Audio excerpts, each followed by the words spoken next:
சாலையில் மழைநீர் தினந்தோறும் தேங்கி நிற்கின்றன. இதனால் அப்பகுதியில் செல்லக்கூடிய வாகன ஓட்டிகள் கடுமையாக அவதிக்குள்ளாகி வந்தனர். அந்த அவல நிலையை இன்று காலை நியூஸ் 18 தமிழ்நாடு செய்தி எதிரொலியாக நாம் செய்தியை வெளியிட்டோம். அதன் எதிரொலியாக தற்போது இந்த பகுதியில் முழுவதுமாக தண்ணீரை வெடிக்கப்பட்டுள்ளன. இந்த முட்டுக்காடு ஊராட்சி மன்ற தலைவர் சங்கீதா மயில்வாகனம் அவர் ஏற்பாட்டில் இந்த கழிவுநீர் லாரி மூலம் இந்த சாலையில் தேங்கி நின்ற கழிவுநீர்களை அனைத்துமாக அகற்றிவிட்டு தற்போது இயல்பு நிலைக்கு திரும்பி உள்ளது. இந்த சாலை முதல் கடந்த சில தினங்களாகவே தொடர்ந்து இந்த பகுதியில் எப்பொழுதும் இந்த பகுதியில் கழிவுநீர் தேங்கி நிற்பதால் இந்த வாகன ஓட்டிகள் ரொம்ப அவதிக்குள்ளாகின்றனர்.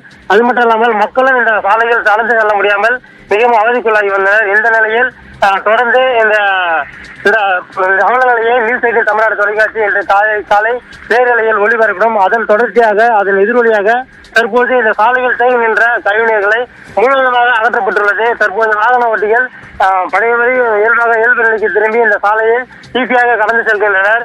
அதே போல் இந்த பகுதியில் பல்வேறு இடங்களில் இதே போன்று ஆங்காங்கே கழிவுநீர்கள் தேங்கி நிற்பதால் இந்த சாலையில் செல்லக்கூடியவர்கள் சாலை பக்கவாட்டு சாலையிலும் செல்லக்கூடியவர்கள் மிகவும் அவதிக்குள்ளாகி வருகின்றனர். பாலா, நன்றி வினோத், விரிவான விவரங்களை பதிவு செய்தமைக்கு.